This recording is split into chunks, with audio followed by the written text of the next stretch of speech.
ഏറെ കഠിനാധ്വാനത്തിനും പരിശ്രമങ്ങൾക്കുമൊടുവിലാണ് വരന്തരപ്പള്ളി സ്വദേശി ദേശീയ ഗെയിംസിൽ കേരളത്തിന്റെ ആദ്യത്തെ സ്വർണം സ്വന്തമാക്കിയത്. പാലപ്പിള്ളി സ്വദേശിയായ സുഫ്ന ജാസ്മിനാണ് ഉത്തരാഖണ്ഡിൽ നടക്കുന്ന ദേശീയ ഗെയിംസിൽ വനിതകളുടെ വെയ്റ്റ് ലിഫ്റ്റിംഗിൽ സ്വർണം നേടിയത്. മലയോര ഗ്രാമമായ പാലപ്പിള്ളിയിൽ നിന്നും സംസ്ഥാനത്ത് തന്നെ അഭിമാനമായി മാറിയിരിക്കുകയാണ് ഈ കൊച്ചുമിടുക്കി. പ്രതിസന്ധികൾ പലതും ഉണ്ടായിട്ടും എല്ലാ കഷ്ടപ്പാടിനെയും തരണം ചെയ്യാനുള്ള മനക്കരുത്തുകൊണ്ട് സുഫ്ന നേടിയെടുത്തത് വർഷങ്ങളായി കണ്ടുതീർത്ത സ്വപ്നമാണ്. പാലപ്പിള്ളി പള്ളിക്കുന്ന് സ്കൂളിൽ 8ാം ക്ലാസ് വരെ പഠിച്ച സുഫ്ന അന്നേ ഓട്ട മത്സരത്തിലും പോൾവാട്ടിലും മത്സരിച്ചിരുന്നു. പിന്നീട് നാട്ടിക സ്പോർട്സ് അക്കാദമിയിലും പഠിച്ചു. ക്രിസ്റ്റിലെ ഹാർബിന്റെ കീഴിൽ പരിശീലിച്ച് സ്കൂൾ നാഷണൽ, ജൂനിയർ നാഷണൽ, അന്തർ സർവകലാശാല മത്സരങ്ങളിലും സ്വർണം നേടി. സുഫ്ന ഇപ്പോൾ സ്പോർട്സ് കൗൺസിലിന് കീഴിൽ തൃശൂരിലെ ജിമ്മിൽ ചിത്ര ചന്ദ്രമോഹന്റെ കീഴിലാണ് പരിശീലിക്കുന്നത്.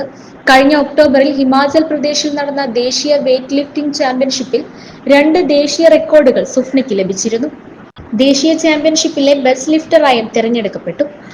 കൂടാതെ 2022-ൽ 45 കിലോ വിഭാഗത്തിൽ ജൂനിയർ ദേശീയ ചാമ്പ്യനുമായിരുന്നു.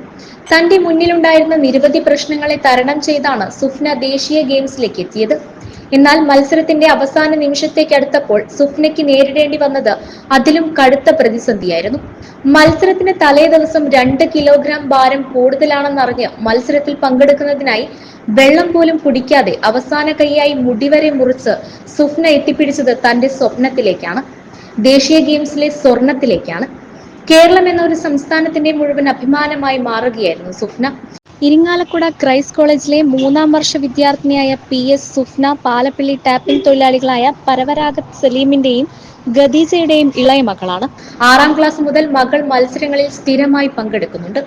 അന്നു മുതൽ തന്നെ പുരസ്കാരങ്ങളും നേടുന്നുണ്ട്. പാലപ്പിള്ളി സ്കൂളിലും ഇരിങ്ങാലക്കുട നാഷണൽ സ്കൂളിലും നാട്ടിക സ്പോർട്സ് അക്കാദമിയിലും ഇരിങ്ങാലക്കുട ക്രൈസ്റ്റ് കോളേജിലുമായാണ് സുഫ്ന പഠിച്ചത്. അവിടെ നിന്നെല്ലാം സമ്മാനങ്ങൾ വാങ്ങി കൂട്ടിയിട്ടുമുണ്ട്. 6ാം ക്ലാസ് തൊട്ട് മത്സരിക്കാൻ തുടങ്ങിയതാണ്. 6ാം ക്ലാസ് തൊട്ട് മത്സരിക്കാൻ തുടങ്ങി. കുറച്ചു കാലം ഇപ്പോൾ പള്ളിക്കുന്നായിരുന്നു, അത് കഴിഞ്ഞ് നാട്ടികയിലായിരുന്നു. അത് കഴിഞ്ഞ് വീണ്ടും ക്രസ്റ്റിലേക്ക് വന്നു. അവിടെ പരിശീലനം കഴിഞ്ഞിട്ട് ഇപ്പോൾ ആളിപ്പോൾ തൃശ്ശൂരാണ് മത്സരിച്ചുകൊണ്ടിരിക്കുന്നത്. ക്രസ്റ്റ് കോളേജിൽ തന്നെയാണ് അവള്. തൃശ്ശൂരാണ് പ്രാക്ടീസ് ചെയ്ത്. ചിത്ര മേഡത്തിന് കൂടുതലാണ്. 6ാം ക്ലാസ് തൊട്ട് മത്സരത്തിൽ പോയി തുടങ്ങി. അവരോട് പ്രൈസിൽ മെഡലുകൾ ഉണ്ടായിരുന്നു. ആ ഒരു 8ാം ക്ലാസ് ആയപ്പോൾ തന്നെ അവള് സ്റ്റേറ്റ് മെഡൽ ഉണ്ടായിരുന്നു. പിന്നെ അത് കഴിഞ്ഞ് നാഷണൽ മെഡൽ കിട്ടി. ഇപ്പോൾ ഒരു ഗോൾഡ് മെഡൽ കേരളത്തിന് വേണ്ടി കിട്ടിയിട്ടുണ്ട്. അത് വലിയ സന്തോഷമായ കാര്യമാണ്. പോൾവാട്ടിലെ ഒരു 3-4 കൊല്ലം ഉണ്ടായിരുന്നു അവള്. അത് കഴിഞ്ഞിട്ടാണ് പിന്നെ അവള് അത് വീണ്ടും അത് ശരിക്കത് അവൾക്ക് വേണ്ടത്ര അവൾക്ക് അവിടെ വിച്ചലേശവും ഉയരം കുറവായതുകൊണ്ട് ചിലപ്പോൾ അവൾക്ക് അത്രയ്ക്കും പോരാൻ തോന്നിയപ്പം ഒരു മാസ്റ്റർ പറഞ്ഞു, ഈ ഒരു കാര്യം വെയിറ്റ് ലിഫ്റ്റിംഗ് ചെയ്യാൻ പറഞ്ഞു. ആ കൊല്ലം തന്നെ അവൾക്ക് മെഡലായി. ആ വെയിറ്റ് ലിഫ്റ്റ് പ്രാക്ടീസ് ചെയ്യാൻ വിട്ടപ്പോൾ തന്നെ ആ കൊല്ലം തന്നെ മെഡലായി. പിന്നെ ആളത് പിന്തുടർന്നു, അതിലേക്കായി. പിന്നെ ആള് ചെറുപ്പത്തിൽ തന്നെ അവൾക്ക് സ്പോർട്സിനൊക്കെ നല്ല ഇൻട്രസ്റ്റ് തന്നെയായിരുന്നു. ചെറുപ്പത്തിൽ എച്ചിപ്പാറയിലൊക്കെ വെച്ച് തന്നെ കുഞ്ഞു മെഡലൊക്കെ കിട്ടി. ഇപ്പൊ ഒരു വലിയ മേഡത്തിലെത്തിയിട്ട് നല്ല സന്തോഷമുണ്ട്. അവളെ ഇഷ്ടത്തിന് പരമാവധി സപ്പോർട്ട് ചെയ്യാൻ വേണ്ടി ഞങ്ങളെ കഴിയുന്നത് ചെയ്യും. മകളുടെ ഇത്തരമൊരു വിജയം കാണുമ്പോൾ ഒരുപാട് സന്തോഷം തോന്നുന്നു. അവളുടെ വിജയത്തിനായി എല്ലാ കാലത്തും ഞങ്ങൾ പ്രോത്സാഹനത്തിനായിട്ടുണ്ടാകും.